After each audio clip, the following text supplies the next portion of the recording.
Kisah Imam Syafi'i tertuang dalam beragam kitab para ulama dan terus diperbincangkan hingga kini. Kisah tersebut bukan sekadar biografi seorang alim, melainkan catatan penting sejarah Islam tentang kehidupan, perjuangan, dan kegigihan. Seorang imam besar dalam menuntut ilmu serta membela kebenaran. Di Indonesia, Imam Syafi'i dikenal sebagai imam besar dengan pengikut terbanyak dan mazhabnya menjadi landasan utama pemikiran serta praktik keagamaan umat Islam di berbagai wilayah Nusantara. Dari hukum fikih, tata ibadah, hingga nilai-nilai adab, ajaran beliau telah menjadi fondasi yang menuntun jutaan muslim selama berabad-abad. Karena itu, menelusuri kisah hidup beliau bukan hanya sekedar mengenang sejarah, tetapi juga menyambung nasab ilmu yang diwariskan dari generasi ke generasi. Di balik setiap fatwanya terdapat kisah perjuangan. Di balik setiap kalimat hikmah tersimpan ujian dan pengorbanan. Mempelajari perjalanan hidup Imam Syafi'i, salah satu dari 4 imam mazhab besar, merupakan upaya mengenal sosok yang ilmunya menerangi dunia Islam. Dari Gaza hingga Mesir, dari kemiskinan hingga kemuliaan, kehidupannya menjadi teladan tentang ketekunan, kesabaran, dan keikhlasan dalam mencari ridho Allah Subhanahu wa Ta'ala. Simak kisah lengkap Imam Syafi'i, dari latar belakang kelahirannya yang penuh berkah, perjalanan panjang menuntut ilmu, fitnah yang menimpanya, hingga wafatnya yang agung, sebagai inspirasi abadi bagi para penuntut ilmu sepanjang zaman. Sahabat umat muslim, sebelum kita masuk ke pembahasan utamanya, kami mohon agar Anda menonton video ini hingga akhir, supaya tidak terjadi kesalahpahaman. Jangan lupa untuk memberikan like, subscribe, dan tinggalkan komentar jika ada yang perlu diluruskan dari kisah kali ini. Bismillah, mari kita mulai kisahnya. Malam itu, di Gaza tahun 150 Hijriah, angin bertiup lembut dari arah laut, membawa aroma asin laut yang bercampur dengan debu gurun. Di langit, bintang-bintang bertaburan, bagai permata yang digantung di tirai hitam malam. Di sebuah rumah sederhana di pinggiran kota, seorang wanita solehah bernama Fatimah binti Ubaidillah al-Azdiyah duduk dengan tenang. Kedua tangannya menekan perutnya yang membuncit karena kehamilan. Malam itu ia bermimpi, sebuah mimpi yang kelak dikenang oleh banyak ulama sebagai tanda kebesaran seorang manusia luar biasa. Ia melihat bintang keluar dari perutnya, naik tinggi ke langit, lalu pecah menjadi ribuan cahaya yang menyinari seluruh bumi. Fatimah terbangun dengan air mata di pipi, jantungnya berdebar keras. Ia sujud dan berbisik dalam doanya. Ya Allah, jika mimpi ini berasal darimu, jadikanlah anakku pembawa cahaya ilmu dan petunjuk bagi manusia. Beberapa hari kemudian di rumah yang sama, di tengah kesunyian malam Gaza, lahirlah seorang bayi laki-laki. Tangisnya yang pertama terdengar lembut tapi tegas, seperti suara kehidupan baru yang membawa janji masa depan. Bayi itu diberi nama Muhammad bin Idris, kelak dikenal dunia sebagai Imam Asy-Syafi'i, pendiri salah satu mazhab terbesar dalam sejarah Islam.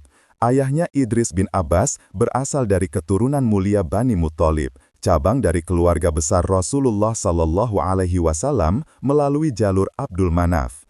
Namun tak lama setelah kelahiran putranya, Idris wafat. Fatimah kini menjadi janda muda yang harus membesarkan bayinya seorang diri di tengah kesulitan hidup dan ketidakpastian zaman. Setelah beberapa bulan, Fatimah membawa bayinya ke kota kecil bernama Askolan, sekitar 15 km dari Gaza. Kota itu sunyi, dihuni oleh suku-suku Yaman yang sederhana. Mereka hidup dengan berdagang, menggembala, dan bercocok tanam. Di antara mereka, Fatimah hidup dalam kesederhanaan yang nyaris menyentuh garis kemiskinan. Setiap pagi ia menggendong Imam Syafi'i kecil ke masjid, duduk di pojok ruangan yang dingin, memandangi para qari membaca Al-Quran. Ia tahu anak ini tidak boleh tumbuh tanpa ilmu. Meski miskin, hatinya kaya dengan keyakinan. Seringkali ia menatap wajah anaknya dan berkata, "Sitrun, engkau akan menjadi penerang bagi umat. Wahai anakku, aku tidak punya emas atau harta untuk diwariskan, tapi aku akan menanamkan padamu ilmu dan iman." Imam Syafi'i kecil tumbuh sebagai anak yang cerdas, tenang, dan sangat menghormati ibunya. Ia seringkali duduk mendengarkan pengajaran Al-Quran di masjid meskipun belum diperintahkan. Para guru di Askolan mulai memperhatikan bocah itu karena ketekunannya. Namun kemiskinan benar-benar menguji mereka. Kertas di masa itu adalah barang mahal. Fatimah tidak mampu membelinya. Maka, setiap kali belajar, Imam Syafi'i kecil menulis ayat-ayat Al-Quran di tulang binatang, pecahan genting, daun palem, atau kulit hewan. Ia tidak pernah mengeluh. Suatu hari, salah satu gurunya menatap tulisan di pecahan tulang itu dan berkata, "Pelan, anak ini lisannya membawa hikmah dan tangannya menulis keberkahan." Dalam waktu singkat, Imam Syafi'i kecil menguasai bacaan Al-Quran dengan makhraj yang sempurna. Ketika usianya baru 7 tahun, ia telah menghafal seluruh Al-Quran. Para ulama di kota kecil itu takjub. Salah seorang di antara mereka berkata, "Demi Allah, anak ini akan menjadi orang besar. Aku belum pernah melihat anak sekecil ini menghafal dengan hati yang begitu bersih." Setelah menyelesaikan hafalannya, Fatimah mendorong putranya untuk belajar hadis. Ia berkeliling mencari guru yang masih memiliki sanad hadis dari generasi tabi'in. Namun guru-guru di Askolan terbatas. Fatimah mulai berpikir bahwa tempat ini terlalu kecil untuk anak secerdas itu. Malam-malam berikutnya, ia habiskan dalam sujud panjang. Ia berdoa, "Ya Allah, aku wanita lemah, tidak memiliki apun kecuali harapan, tapi Engkau Maha Mampu. Tuntunlah langkah anakku ke jalan ilmu-Mu." Setelah merenung berhari-hari, Fatimah memutuskan sesuatu yang akan mengubah sejarah. Ia akan membawa Imam Syafi'i kecil hijrah ke Mekah, tanah leluhur mereka, tempat Baitullah berdiri, dan tempat keluarga besar Bani Muttalib masih tinggal. Perjalanan dari Gaza ke Mekah bukan hal mudah. Jalannya panjang melintasi padang pasir panas yang tak berujung dengan bahaya perampok dan kelaparan. Namun Fatimah tidak gentar. Ia menjual beberapa barang peninggalan suaminya, membeli seekor keledai tua dan berangkat membawa anaknya yang baru berusia sekitar 9 tahun. Di tengah perjalanan, panas gurun menyengat kulit, angin membawa pasir yang menusuk mata. Kadang, mereka hanya makan sepotong kurma untuk bertahan. Dalam setiap langkah, Fatimah terus menasihati anaknya, "Kita berjalan bukan demi dunia, tapi demi ilmu. Wahai anakku, ilmu lebih berharga daripada permata, lebih kekal daripada harta." Imam Syafi'i kecil menggenggam tangan ibunya erat, menatap langit yang membara di atas mereka, lalu menjawab lembut, "Ibu, aku berjanji aku tidak akan menyia-nyiakan perjalanan ini. Aku akan belajar hingga aku mengangkat nama keluarga kita dan agama kita." Setelah berminggu-minggu perjalanan, akhirnya mereka tiba di Mekah. Kota itu bagaikan lautan manusia dari berbagai bangsa, Yaman, Persia, Mesir, dan Afrika. Di antara hiruk-pikuk jamaah, Fatimah memeluk anaknya dan menangis. "Lihatlah nak, itulah Baitullah, tempat doa-doa dikabulkan. Disinilah engkau akan menimba ilmu." Di Mekah kehidupan tidak serta-merta menjadi mudah. Mereka tinggal di rumah kecil dekat Masjidil Haram, namun Fatimah bahagia. Ia mulai memperkenalkan Imam Syafi'i kecil kepada para guru Al-Quran dan hadis. Di antara mereka ada Muslim bin Khalid Az-Zanji, seorang mufti besar yang kelak akan memberi izin fatwa kepada Imam Syafi'i di usia muda. Setiap hari, Imam Syafi'i kecil berlari menuju masjid, duduk di antara para penuntut ilmu yang lebih tua darinya. Ia mendengarkan setiap kalimat dengan saksama, seolah menulisnya dalam hatinya. Malamnya ia mengulang pelajaran di bawah cahaya lampu minyak, sementara ibunya berzikir di sudut ruangan. Kadang, ketika minyak habis dan malam terlalu gelap, Imam Syafi'i kecil keluar ke bawah sinar bulan dan membaca hafalannya di sana. Seorang tetangga pernah melihatnya dan berkata kepada Fatimah, "Anakmu belajar di bawah cahaya bulan, seakan-akan bulan itu pun tunduk untuknya." Di usia 10 tahun, Imam Syafi'i kecil mulai menghafal hadis dan belajar fikih dasar. Ia memiliki ingatan yang tajam luar biasa. Sekali mendengar, ia bisa mengulang kata demi kata tanpa salah. Salah seorang gurunya berkata, "Aku mengajarkan satu hadis kepada anak ini, esok ia mengajarkannya kembali padaku dengan sanad lengkap dan penjelasan maknanya."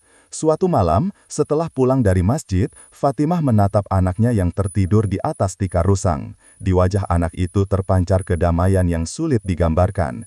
Ia teringat kembali mimpi bertahun-tahun lalu, bintang yang keluar dari perutnya dan menerangi bumi.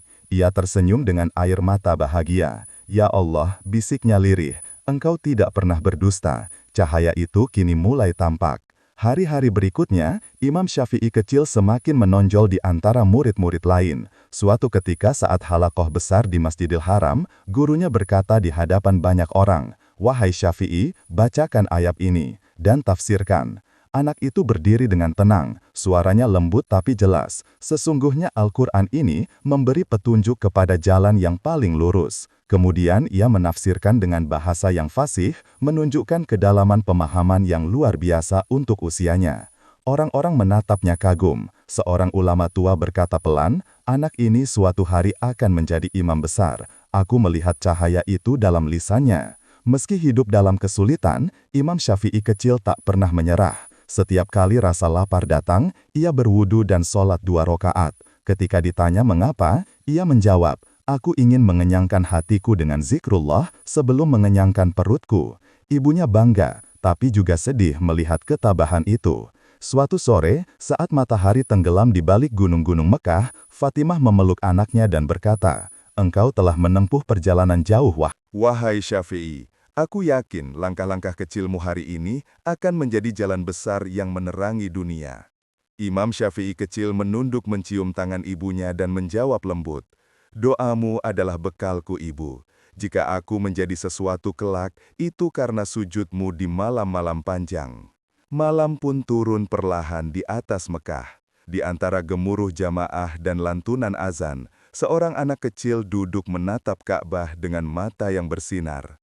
Ia tak tahu dari titik itu, Allah Subhanahu wa Ta'ala akan menulis takdir besar untuknya. Takdir seorang imam yang kelak menerangi umat dengan ilmu dan hikmah. Dan dari Gaza yang jauh, cahaya itu kini mulai menyala. Mekah, tanah suci yang setiap detaknya dipenuhi lantunan doa. Langkah kaki para pencari ampunan, dan gema ilmu yang meluas dari setiap sudut Masjidil Haram. Di kota ini, di antara deru jamaah dan cahaya lentera malam, seorang pemuda kurus dengan wajah lembut dan mata bercahaya berjalan perlahan membawa secari kulit binatang di tangannya. Ia adalah Muhammad bin Idrus Asy-Syafi'i, remaja miskin yang datang dari Gaza bersama ibunya dengan satu tekad menjadi penuntut ilmu yang diridhoi Allah Subhanahu wa Ta'ala. Hari-hari di Mekah tak pernah mudah baginya. Rumah kecil mereka di pinggir kota hanyalah ruangan sederhana berdinding tanah liat. Kadang di malam hari, suara perut lapar menjadi teman Imam Syafi'i muda saat ia mengulang hafalan. Tak jarang ia menahan lapar dengan hanya minum air Zam-Zam. Namun di balik kesempitan hidup itu, semangatnya tak pernah padam. Di Masjidil Haram, ia duduk paling depan dalam halakoh para ulama. Matanya tajam menatap sang guru dan lisannya diam mencatat dengan hati setiap kalimat yang keluar dari lisan orang berilmu. Di antara banyak guru di Mekah, satu nama yang sangat berpengaruh bagi perjalanan awal Imam Syafi'i muda adalah Muslim bin Khalid al-Zanji, mufti besar Mekah kala itu. Seorang ulama zuhud yang dikenal tegas namun penuh kasih. Pertemuan mereka terjadi suatu sore di Masjidil Haram. Imam Syafi'i muda datang dengan pakaian sederhana, membawa selembar tulang unta, tempat ia menulis catatan pelajaran. Saat majelis berakhir, Muslim bin Khalid menatapnya. "Wahai pemuda," katanya, "aku melihat wajahmu berbeda dari yang lain. Siapa namamu?" "Namaku Muhammad bin Idris dari Gaza," jawab Imam Syafi'i muda dengan sopan. Sang guru tersenyum samar. "Gaza, tanah para juang, apa yang engkau cari di sini?" "Ilmu," jawab Imam Syafi'i muda. Karena hanya ilmu yang tidak akan meninggalkan pemiliknya, bahkan ketika dunia berpaling. Muslim bin Khalid menatapnya lama. Ada sesuatu dalam suara pemuda itu, kejujuran yang menembus hati. Ia lalu berkata, "Wahai Syafi'i, aku lihat cahaya Allah di hatimu, jangan padamkan." Imam Syafi'i muda menunduk, hatinya bergetar. Ia menjawab dengan kalimat yang kelak sering diingat para muridnya. "Ilmu ini lebih manis dari madu, namun butuh kesabaran sepahit empedu." Sejak hari itu, Muslim bin Khalid menerima Imam Syafi'i muda sebagai muridnya. Ilmu di masa itu bukan sesuatu yang mudah diakses. Kitab-kitab masih ditulis di kulit hewan dan harganya sangat mahal. Imam Syafi'i muda tidak mampu membelinya, maka setiap kali mengikuti pelajaran, ia menulis di pelepah kurma, pecahan batu, atau tulang unta. Suatu hari, seorang teman seperguruannya melihat Imam Syafi'i muda menulis dengan serius di sepotong tulang. Ia bertanya dengan nada heran, "Apakah engkau tidak malu belajar dengan alat seperti itu?" Imam Syafi'i muda menoleh, senyumnya tenang. Jika tulang ini menjadi saksi aku menulis ilmu, maka ia lebih mulia dari permata yang menjadi perhiasan orang lalai. Malam-malam dihabiskannya untuk menyalin ulang hafalannya. Kadang ia meminjam kitab dari orang-orang kaya di Mekah dan mengembalikannya sebelum fajar. Dalam riwayat, disebutkan ia membaca kitab itu semalaman tanpa tidur, hanya bermodalkan minyak lampu yang sangat sedikit. Ketika pagi datang, matanya memerah tapi hatinya terang. Suatu hari, Imam Syafi'i muda mendengar kabar tentang kitab Al-Muwatta, karya Imam Malik bin Anas di Madinah. Kitab yang mengumpulkan hadis-hadis dan hukum-hukum Islam dengan sistematis. Hatinya tergugah, ia ingin memahami agama dari sumbernya. Maka ia meminjam salinan kitab itu dari seorang pedagang Mekah. Malam demi malam ia membaca dan menghafalnya tanpa jeda. Dalam waktu singkat, ia menghafal sebanyak 1.720 hadis yang ada di dalam kitab tersebut. Guru-gurunya heran dengan kecepatan hafalannya. Salah seorang dari mereka berkata, "Wahai Syafi'i, bagaimana engkau menghafal begitu banyak dalam waktu singkat?" Imam Syafi'i muda menjawab, "Setiap kali aku membaca, aku menutup lembaran berikutnya agar pandanganku tidak berpindah. Aku ingin setiap kalimat masuk ke dalam hatiku sebelum ke mataku." Ia juga dikenal memiliki daya ingat yang sempurna. Dalam riwayat Az-Zahabi, disebutkan bahwa sekali mendengar Imam Syafi'i muda dapat mengulang 1.000 bait puisi tanpa salah satu huruf pun. Muslim bin Khalid Az-Zanji terus memperhatikan perkembangan murid mudanya itu. Dalam setiap majelis, Imam Syafi'i muda selalu menjadi yang tenang, namun paling cemerlang jawabannya. Suatu hari, ketika beliau melihat Imam Syafi'i muda menjawab pertanyaan hukum dengan dalil Al-Quran dan hadis, sang mufti berkata di depan para murid lain, "Wahai Syafi'i, engkau kini telah pantas untuk berfatwa. Demi Allah, aku belum melihat seorang pun di usiamu yang memahami ilmu sejelas engkau." Maka di usia 15 tahun, Imam Syafi'i muda mendapatkan izin resmi untuk mengeluarkan fatwa di kota Mekah. Sesuatu yang luar biasa bagi anak muda seumur itu. Para ulama senior menaruh hormat padanya, meski tetap memperlakukan Imam Syafi'i muda dengan penuh kasih dan ujian ilmiah. Namun meski mulai dikenal, Imam Syafi'i muda tetap hidup sederhana. Ia sering hanya makan sisa kurma dari halaman masjid atau sepotong roti kering yang ia bagi dengan kucing liar di dekat rumahnya. Setelah beberapa tahun di Mekah, Imam Syafi'i merasa perlu memperdalam bahasa Arab agar memahami Al-Quran dan hadis dengan lebih dalam. Ia mendengar bahwa bahasa paling fasih digunakan oleh suku Bani Huzail di padang pasir barat Arab. Maka ia memutuskan pergi ke sana, meninggalkan kenyamanan kecilnya di kota suci. Ibunya sempat menahan air mata ketika melihat putranya bersiap berangkat. "Apakah engkau akan pergi jauh lagi, anakku?" Imam Syafi'i mencium tangan ibunya. "Ilmu tidak datang kepada orang yang diam, Ibu. Aku harus menjemputnya, meski harus berjalan di atas pasir panas." Di tengah padang pasir, ia hidup bersama orang-orang Bani Huzail selama 10 tahun. Ia belajar gaya bahasa, puisi, dan kearifan orang Arab Baduy. Dari mereka, ia menguasai balaghah dan fasohah hingga dikatakan oleh ahli bahasa, tidak ada orang yang lebih fasih setelah Syafi'i. Ia juga belajar seni memanah hingga mampu mengenai sasaran dengan 10 anak panah berturut-turut tanpa meleset. Suatu hari, seorang badui tua berkata kepadanya, "Engkau bukan hanya tajam dalam lidahmu, tapi juga dalam panahmu." Imam Syafi'i tersenyum, "Yang aku bidik bukan sasaran kayu, tapi ridha Allah melalui kesungguhan." Malam-malam di padang pasir adalah masa yang paling menggetarkan dalam hidup Imam Syafi'i. Langit terbentang luas tanpa batas, bintang-bintang berkilau bagai mutiara di samudra gelap. Ia sering berdiri sendirian di tengah hamparan pasir. Angin malam meniup jubahnya yang lusuh. Di sanalah ia menengadahkan tangan berdoa dengan air mata menetes. "Ya Allah, bukakan bagiku pintu ilmu, sebagaimana Engkau bukakan langit bagi hujan. Jadikan lisanku penyampai kebenaran dan hatiku penjaga amanah wahyu-Mu." Riwayat Al-Baihaqi menyebutkan bahwa di masa itulah Syafi'i sering menangis karena takut tidak layak menjadi ahli ilmu.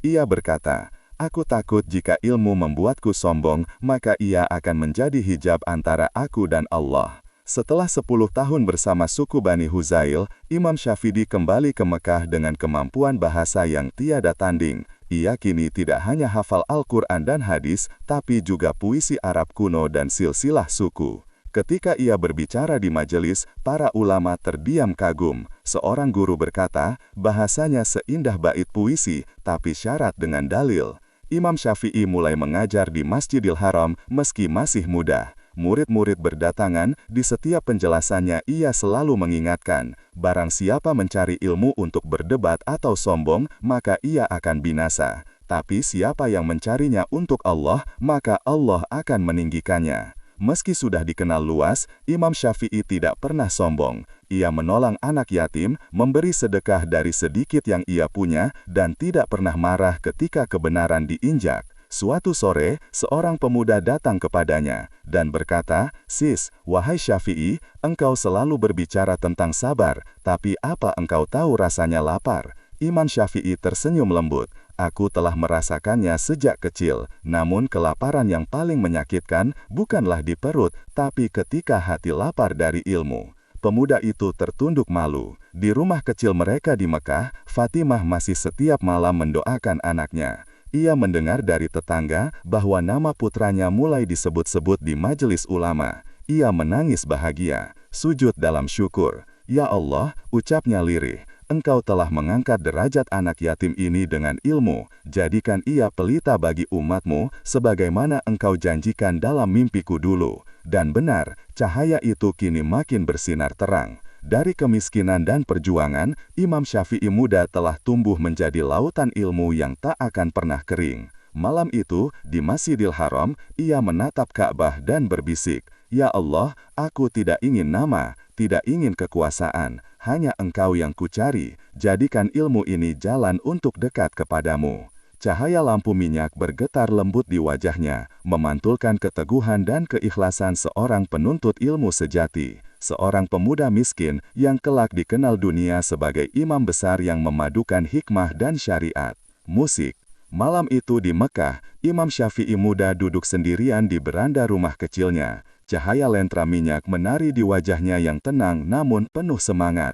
Di hadapannya, terhampar sebuah kitab besar dengan lembaran kulit yang sudah mulai menguning. Al-Muwatta, karya agung Imam Malik bin Anas, sang imam Darul Hijrah. Ia membacanya dengan khidmat, seolah-olah sedang berbicara dengan penulisnya sendiri. Sudah berhari-hari ia mempelajari kitab itu, menghafalnya kata demi kata. Setiap hadis, setiap hukum, setiap penjelasan.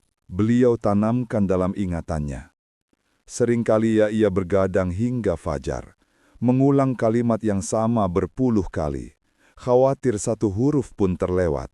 Dalam hatinya tumbuh keinginan besar untuk berangkat ke Madinah, kota suci Rasulullah Shallallahu Alaihi Wasallam, dan menimba ilmu langsung dari penulis kitab agung itu.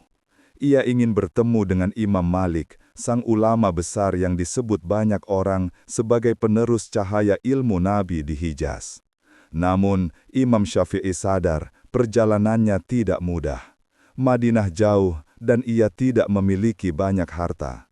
Maka, ia menyiapkan diri dengan cara yang paling mulia, menghafal seluruh isi kitab Al-Muwatta sebelum menghadap sang guru. Setelah berbulan-bulan belajar, Imam Syafi'i mendatangi gubernur Mekah yang telah mengenal kecerdasannya dan menyaksikan kealimannya. Dengan penuh adab, ia memohon surat rekomendasi untuk disampaikan kepada Imam Malik. Gubernur yang bijak itu menatap pemuda kurus di hadapannya, lalu berkata dengan nada takjub, "Wahai Syafi'i, aku melihat pada dirimu tanda-tanda kebesaran. Engkau mengingatkanku pada para ulama besar. Ini suratku kepada Imam Malik, agar beliau mengetahui siapa yang datang kepadanya." Ia menulis dengan tangannya sendiri, memuji kecerdasannya dan akhlak Imam Syafi'i, lalu menutup surat itu dengan segel resmi. Imam Syafi'i mencium surat tersebut dengan penuh hormat. "Terima kasih Tuanku, semoga Allah menjadikan langkah ini sebagai langkah menuju ilmu yang dirinya." Keesokan harinya, setelah berpamitan dengan ibunya yang tercinta, ia berangkat menuju Madinah. Fatimah, ibunya menatap punggung putranya, yang menjauh dengan mata berkaca-kaca. Pergilah wahai anakku, aku tidak memiliki harta untukmu, tapi aku punya doa, semoga Allah menjagamu di jalan ilmu sebagaimana Ia menjaga para nabi di jalan risalah. Perjalanan dari Mekah ke Madinah panjang dan berbahaya. Imam Syafi'i menempuhnya dengan berjalan kaki, membawa sedikit bekal. Kitab Al-Muwatta lusuh di pelukannya, dan surat dari gubernur tersimpan di dadanya. Panas gurun membakar kulitnya, tapi ia tak mengeluh. Ia tahu setiap langkahnya menuju ilmu adalah langkah menuju surga. Di malam hari, ia berhenti di bawah langit terbuka, menatap bintang-bintang yang berkilau di atas gurun. Dalam kesunyian itu ia berdoa lirih, "Ya Allah, aku berjalan bukan karena nama, bukan karena dunia, tapi karena ingin memahami wahyu-Mu. Jika aku layak, mudahkanlah aku bertemu dengan gurumu yang Engkau muliakan." Setelah beberapa hari perjalanan, akhirnya tampaklah kubah-kubah dan pohon kurma Madinah di kejauhan. Hatinya bergetar. Ia mengatur nafas, menatap kota itu dengan mata basah, kota yang menjadi tempat Rasulullah Sallallahu Alaihi Wasallam berjuang dan menyebarkan Islam. Pagi itu Imam Syafi'i berdiri di depan rumah besar Imam Malik di Madinah. Rumah itu sederhana, namun penuh wibawa. Dari dalam, terdengar suara murid-murid membaca hadis dengan tertib.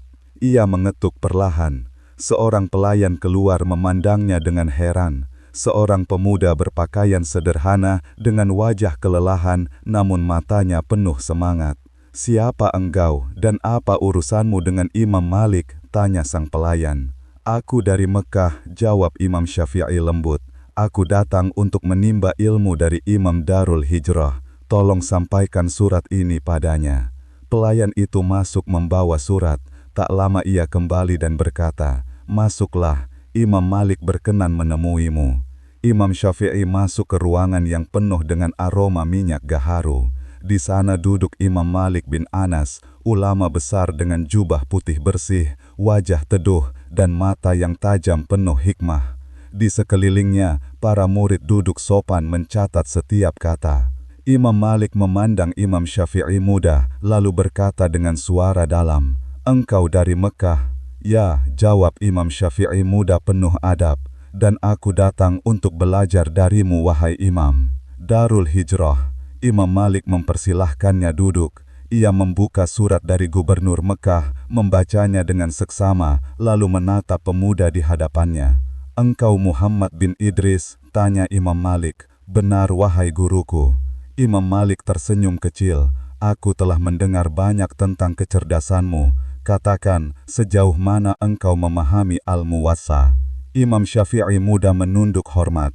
"Aku telah menghafalnya seluruhnya, wahai Imam." Imam Malik terdiam sejenak, lalu berkata, "Kalau begitu, bacakan satu bagian untukku." Suasana di ruangan mendadak hening. Para murid menatap pemuda dari Mekah itu dengan rasa ingin tahu. Imam Syafi'i muda membuka kitab lusuhnya, lalu membaca dengan suara yang lembut dan fasih, tanpa terbata, tanpa satu huruf pun. Suara Imam Syafi'i muda begitu indah dan jelas, mengalir seperti sungai yang menyejukkan.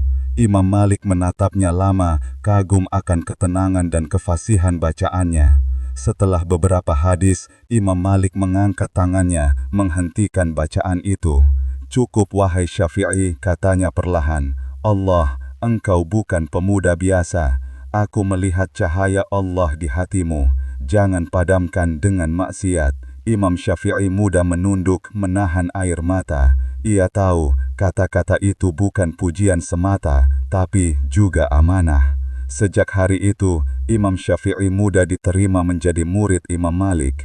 Ia tinggal di Madinah selama bertahun-tahun, mempelajari hadis, fikih, dan ilmu sanad secara langsung dari sang guru besar.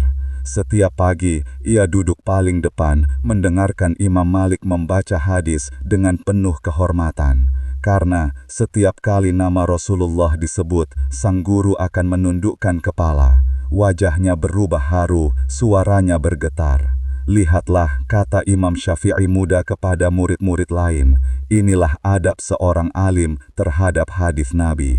Setiap kali ia menyebut nama Rasulullah, seolah-olah roh beliau hadir di sini. Dalam riwayat Al-Baihaqi, Imam Malik sangat mencintai Imam Syafi'i muda dan sering mendoakannya di depan murid-murid lain.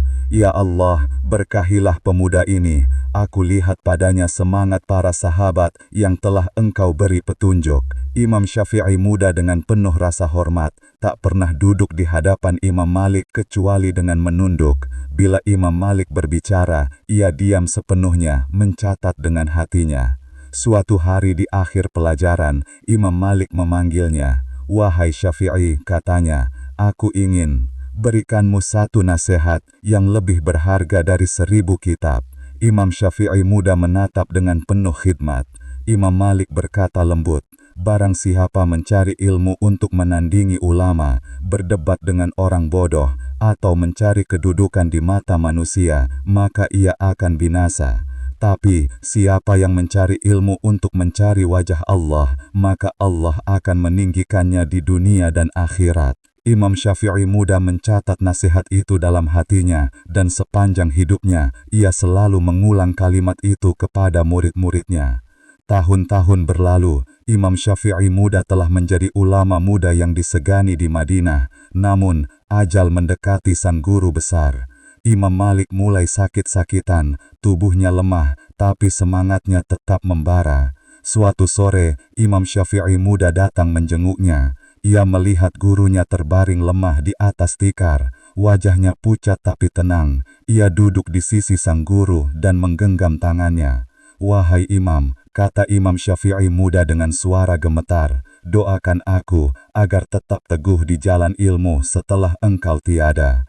Imam Malik membuka matanya perlahan, senyum tipis muncul di wajahnya. Wahai Syafi'i, ujarnya pelan, lanjutkanlah ilmu ini. Suatu hari, engkau akan menjadi imam umat ini. Allah telah memilihmu, sebagaimana ia memilih orang-orang sebelum kita. Air mata Imam Syafi'i muda jatuh tanpa bisa ditahan. Ia mencium tangan gurunya dan berkata, semoga Allah merahmati Anda sebagaimana Anda merahmati ilmunya.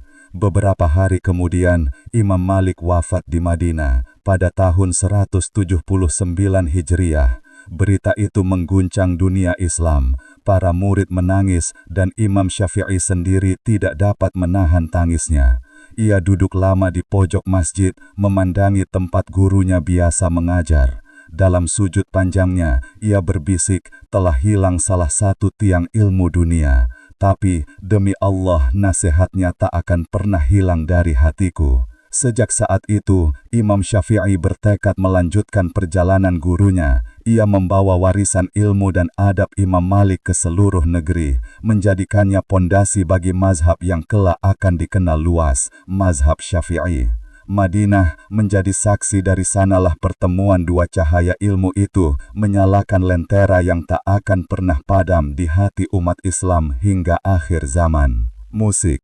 Setelah wafatnya sang guru tercinta Imam Malik bin Anas, hati Imam Syafi'i terasa hampa. Madinah kehilangan satu pilar ilmu, dan Imam Syafi'i merasa seakan dunia keilmuan berubah arah.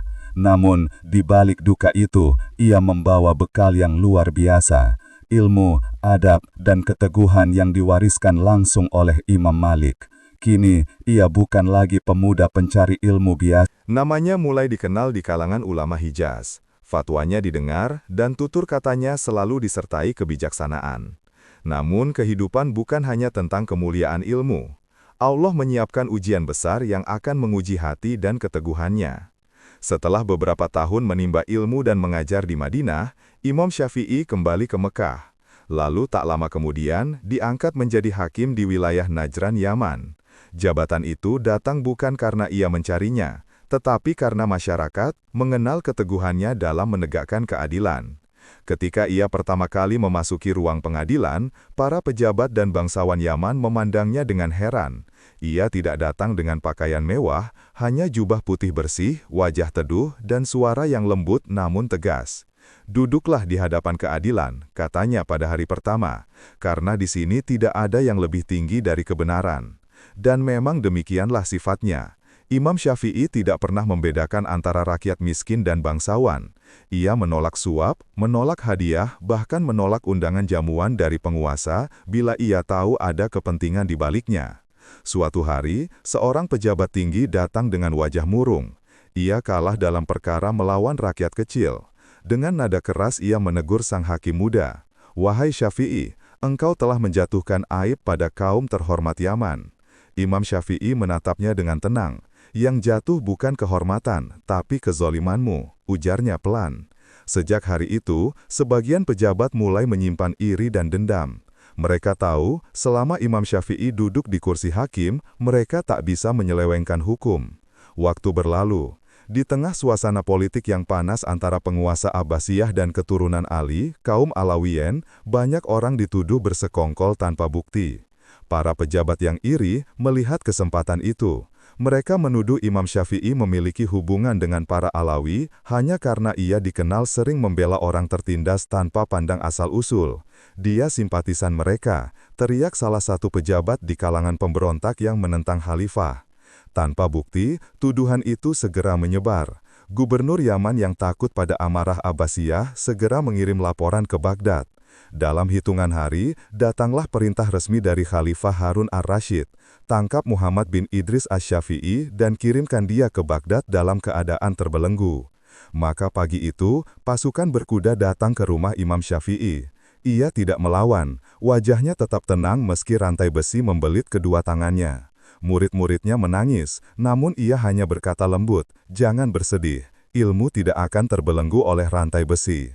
Perjalanan dari Yaman ke Baghdad adalah perjalanan panjang dan berat. Imam Syafi'i dibawa bersama para tahanan politik menempuh gurun panas dan malam dingin tanpa kasur, tanpa atap. Namun di setiap kesempatan, ia tetap membaca Al-Quran, mengajarkan hadis kepada sesama tahanan dan menenangkan mereka dengan nasihat. Salah seorang penjaga yang melihatnya bertanya dengan heran, "Bagaimanakah engkau tidak takut akan hukuman mati?" Imam Syafi'i tersenyum, "Takut itu milik orang yang tidak mengenal Allah, sedangkan aku, selama hidupku telah aku serahkan kepadanya." Setiap kali malam tiba, ia menatap langit Baghdad yang mulai terlihat di kejauhan dan berdoa, "Ya Allah, jika engkau mengetahui bahwa aku tidak bersalah, maka selamatkanlah aku dengan ilmu yang telah engkau ajarkan padaku." Hari itu, Baghdad gempar. Di aula megah istana Khalifah Harun ar-Rasyid, para pejabat tinggi, ulama dan panglima istana berkumpul. Seorang ulama muda dari Yaman akan diadili karena dituduh berkhianat terhadap negara. Imam Syafi'i dibawa masuk dengan tangan terbelenggu, tapi langkahnya mantap. Sorot matanya tenang, suaranya lembut, dan wajahnya memancarkan keyakinan. Harun ar-Rasyid menatapnya tajam. "Apakah engkau yang bernama Muhammad bin Idris asy-Syafi'i?" "Benar, wahai Amirul Mukminin," jawabnya penuh adab. Harun mengerutkan kening. "Kau tahu mengapa engkau di sini?" "Aku mendengar bahwa aku dituduh bersekongkol dengan kaum Alawiyin, tapi aku bersumpah demi Allah, aku hanya bersekongkol dengan ilmu dan kebenaran." Beberapa pejabat berbisik kesal. Seorang panglima maju dan berkata lantang, "Dia telah menentang perintah khalifah dengan membela orang-orang yang menolak zakat dan menyebar kebencian terhadap Abbasah." Imam Syafi'i mengangkatnya, "Wahai Amirul Mukminin, aku tidak membela pemberontakan, aku hanya menegakkan keadilan. Jika aku membela orang dizolimi, apakah itu disebut pengkhianatan?" Harun menatapnya lama. "Apakah benar engkau berkhianat pada khalifah?" Imam Syafi'i menjawab tampak gentar, "Demi Allah, aku hanya mengkhianati kebodohan." Ruangan hening, kata-katanya seperti petir yang mengguncang udara. Beberapa pejabat hampir meyakinkan khalifah untuk menjatuhkan hukuman mati. Tapi di antara hadirin, ada seorang ulama besar yang mengenali wajah muda itu. Ia adalah Muhammad bin Hasan asy-Syaibani, murid utama Imam Abu Hanifah. Ia berdiri dan berkata lantang, "Wahai Amirul Mukminin, aku mengenal pemuda ini. Ia bukan pemberontak, tapi lautan ilmu. Jika engkau membunuhnya, engkau akan membunuh satu mata air ilmu di dunia Islam." Harun menatapnya, "Engkau mengenalnya?" Mengangguk, "Aku pernah mendengar fatwanya di Mekah. Tidak ada kata keluar dari lisannya kecuali hikmah dan dalil." Harun ar-Rasyid terdiam. Setelah berpikir sejenak, ia mengangkat tangannya. "Lepaskan dia. Aku tidak melihat pada wajahnya tanda pengkhianatan, tapi cahaya ilmu. Rantai besi di tangan Imam Syafi'i sujud di depan khalifah. Air matanya mengalir. Segala puji bagi Allah yang menyelamatkan hambanya dengan ilmu bukan dengan kekuatan. Setelah bebas, Imam Syafi'i tidak langsung kembali ke Yaman. Ia tinggal di Baghdad dan menjalin persahabatan erat dengan Muhammad bin Hasan Asy-Syaibani, ulama besar Irak, pewaris mazhab Abu Hanifah. Dua dunia ilmu pun bertemu, Hijaz dan Irak.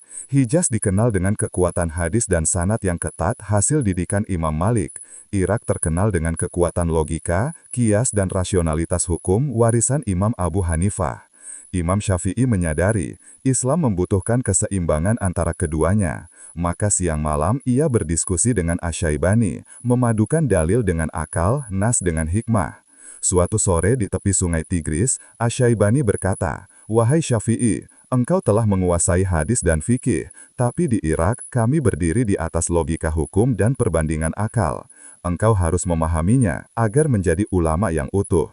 Imam Syafi'i tersenyum, "Maka ajarilah aku sebagaimana engkau diajari oleh Imam Abu Hanifah." Dari sanalah Imam Syafi'i belajar metode baru, menimbang hukum dengan dalil rasional, tanpa meninggalkan nas. Ia membaca kitab-kitab mazhab Kufah, mempelajari iyas, analogi hukum, dan menulis komentar terhadap beberapa karya besar. Suatu malam di Baghdad, setelah berhari-hari berdiskusi dengan para ulama, Imam Syafi'i duduk sendirian di ruang kecil dengan selembar kertas dan tanah bulu. Di luar hujan turun perlahan, memantulkan cahaya lentera di jendela. Ia merenung, dunia Islam di masa itu penuh perbedaan. Suatu negeri berpegang pada logika, yang lain pada riwayat. Imam Syafi'i ingin menggabungkannya, menjembatani dua samudra ilmu agar tidak saling bertentangan. Dalam renungan itulah lahirlah gagasan besar, sebuah kitab yang akan meletakkan fondasi ilmu usul fikih. Ilmu yang menjelaskan bagaimana hukum Islam ditarik dari sumbernya. Ia menulis dengan hati-hati, Bismillahirrahmanirrahim. Inilah kitab tentang risalah, tentang bagaimana manusia memahami perintah dan larangan dari kitabullah dan sunnah Rasulnya. Kitab itu kelak dikenal dengan nama Ar-Risalah, karya pertama dalam sejarah Islam yang membahas prinsip-prinsip penetapan hukum secara sistematis. Dalam kitab itu, Imam Syafi'i menulis, "Tidaklah seseorang berbicara tentang hukum tanpa ilmu, kecuali ia telah menyesatkan dirinya dan orang lain." Malam itu Baghdad menjadi saksi lahirnya ilmu baru yang akan mengubah wajah fikih Islam selamanya. Fitnah Yaman telah mengajarkan Imam Syafi'i arti kesabaran, keikhlasan dan keteguhan dalam mencari kebenaran. Ia pernah dipenjara, difitnah, hampir dihukum mati, namun tidak satu pun dari itu membuatnya membenci manusia. Ia berkata dalam satu majelis di Baghdad, "Aku telah belajar bahwa manusia yang paling kuat bukan yang mampu menjatuhkan musuhnya, tapi yang mampu menahan amarahnya saat dizolimi." Murid-muridnya kagum melihat kelembutan hatinya. Ia tidak menyimpan dendam pada mereka yang memfitnahnya. Sebaliknya, ia mendoakan mereka agar mendapat petunjuk. "Barang siapa menzolimiku," katanya, "aku memaafkannya sebelum aku tidur, agar aku tidak menghadap Allah dengan kebencian di hatiku."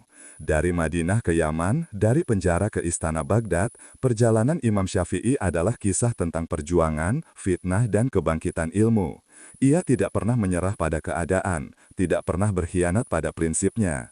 Dari ilmu Hijaz yang lembut dan penuh sanad, ia memetik ketelitian dari ilmu Irak yang tajam dan rasional. Ia memetik kekuatan berfikir. Kedua arus itu bertemu dalam dirinya, dan melahirkan mazhab yang seimbang antara dalil dan akal, antara wahyu dan hikmah. Dan dari malam hujan di Baghdad itu, cahaya Ar-Risalah menyinari dunia Islam, menjadi bukti bahwa ilmu yang tulus karena Allah akan selalu mengalahkan fitnah, kebodohan, dan waktu itu sendiri. Setelah bertahun-tahun mengajar dan menulis di Baghdad, nama Imam Syafi'i menjadi harum di seluruh penjuru negeri. Ia dihormati para ulama, dicintai murid-muridnya, dan disegani para pejabat Abbasiyah. Namun di tengah semua itu, ia merasa hatinya tidak tenang. Tawaran jabatan tinggi, kedudukan mulia, dan harta tidak pernah menariknya.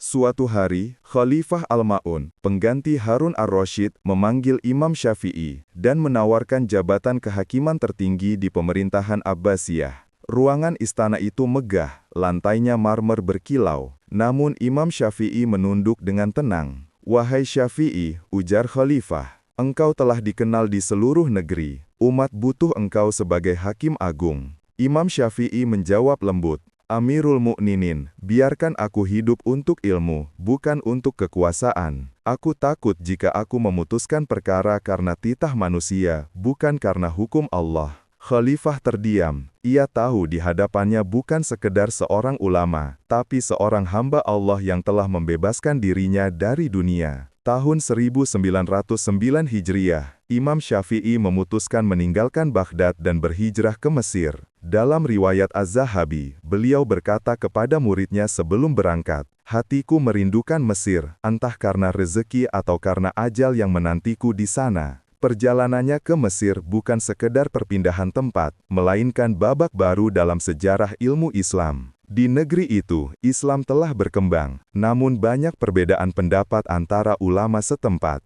Ketika tiba di Fusot, Mesir, penduduk menyambutnya dengan penuh penghormatan. Mereka telah mendengar namanya sejak lama. Ulama besar dari Hijaz yang memadukan ilmu hadis dan akal, murid Imam Malik sekaligus sahabat murid Abu Hanifah. Sejak hari pertama, Imam Syafi'i mulai mengajar di sebuah madrasah kecil di Al-Fat. Di sana ia duduk di atas tikar kasar. Di hadapannya puluhan murid mencatat setiap kata yang keluar dari lisannya. Di antara mereka, ada nama-nama yang kelak menjadi penyebar mazhab Syafi'i, Al-Muzani, Al-Buwaiti, dan Ar-Rabi bin Sulaiman. Di Mesir, Imam Syafi'i menulis dua karya besar yang akan menjadi warisan abadi dunia Islam. Al-Ilm, kitab fikih yang menjadi dasar utama mazhab Imam Syafi'i. Ar-Risalah, versi Mesir versi penyempurnaan, dari karya sebelumnya di Baghdad yang membahas dasar-dasar penetapan hukum Islam secara metodologis. Malam-malam dihabiskannya dengan menulis dan mengajar. Tinta sering menetes di jari-jarinya, namun matanya tetap menyala dengan semangat ilmu. Ia pernah berkata kepada muridnya, menulis satu huruf dengan niat mencari ridha Allah lebih aku cintai daripada 1000 dirham emas. Dalam Al-Ilm, beliau menguraikan dengan lembut namun tegas, bagaimana hukum Islam harus berpijak pada Al-Quran dan Sunnah. Ia menolak keras fatwa tanpa dasar nas, namun juga menegaskan pentingnya akal untuk memahami maksud syariat. Setiap kali majelis ilmu selesai, murid-muridnya sering mendekat untuk meminta nasihat.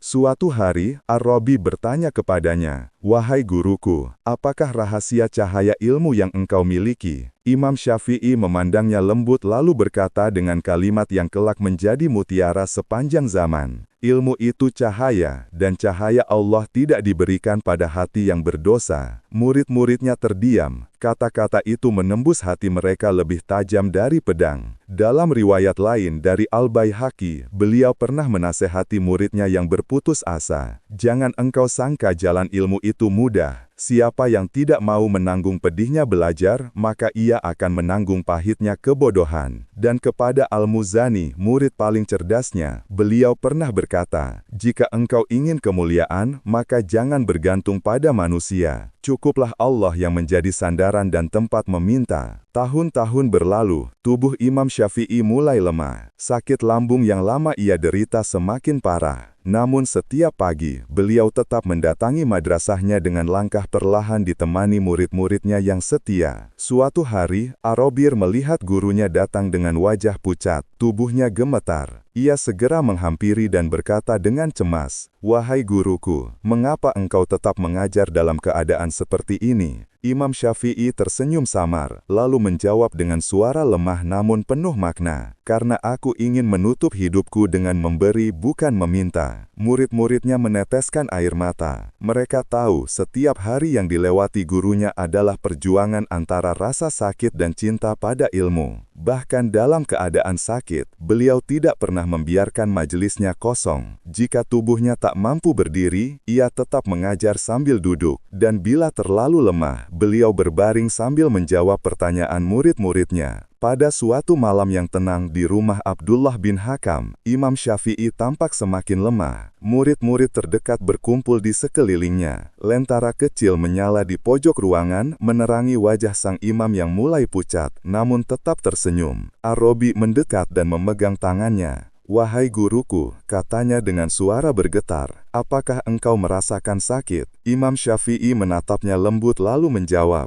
"Sakit di dunia hanyalah pengingat bahwa tubuh ini fana. Tapi yang kutakutkan bukan rasa sakit ini, melainkan jika Allah tidak ridho atas ilmuku. Beberapa saat kemudian, beliau memandang ke arah langit-langit lalu tersenyum. Kini aku akan menuju pertemuan dengan kekasih yang lama kurindukan. Menangis dan bertanya lirih, apakah engkau yakin Allah akan menerimamu wahai Guruku, Imam Syafi'i menjawab dengan kalimat yang dicatat oleh Al-Baihaqi dalam Manaqib Asy-Syafi'i. Ketika aku berdiri di hadapan Allah, aku tidak membawa amal yang banyak, tapi aku yakin pada rahmat-Nya yang luas. Malam itu, udara di rumah Abdullah bin Hakam terasa berbeda, tenang, khusyuk, dan seakan penuh cahaya. Imam Syafi'i tersenyum sekali lagi lalu memejamkan mata dengan tenang. Ia wafat pada malam Kamis akhir bulan Rajab tahun 204 Hijriah atau 820 Masehi dalam usia 54 tahun. Keesokan paginya seluruh Mesir berduka. Orang-orang keluar dari rumah mereka menangis dan berdesakan di jalan untuk mengiringi jenazah ulama besar itu. Langit terasa mendung, seolah bumi ikut menangis atas kepergiannya. Jenazahnya dimakamkan di Al-Qorofah As-Sugro, di area pemakaman keluarga Al-Hakam. Saat liang lahat ditutup, suara tangis terdengar di mana-mana. Salah satu muridnya berkata sambil menatap kubur sang guru, "Demi Allah, dunia kehilangan bintang yang menuntun manusia menuju kebenaran." Dalam riwayat Al-Baihaqi disebutkan, kubur Imam Syafi'i menjadi tempat doa karena Allah memberkahi ilmunya di dunia dan akhirat. Dan benar, hingga berabad-abad kemudian, makam beliau di Mesir tetap menjadi tempat ziarah para penuntut ilmu yang datang bukan untuk memuja, tapi untuk mengingat bahwa cahaya ilmu sejati tak pernah padam. Setelah kepergiannya, murid-murid beliau melanjutkan perjuangan menyebarkan ilmunya. Al-Muzani menyusun kitab Mukhtasar Alum. Al-Buaiti membawa ajaran gurunya ke Syam, dan Ar-Rabi menjadi periwayat utama dari karya-karya beliau di Mesir.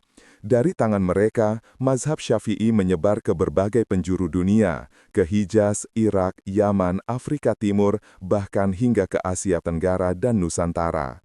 Di setiap negeri yang disinari ajaran Imam Syafi'i, umat Islam belajar untuk seimbang antara nas dan akal, antara syariat dan hikmah, antara ilmu dan akhlak.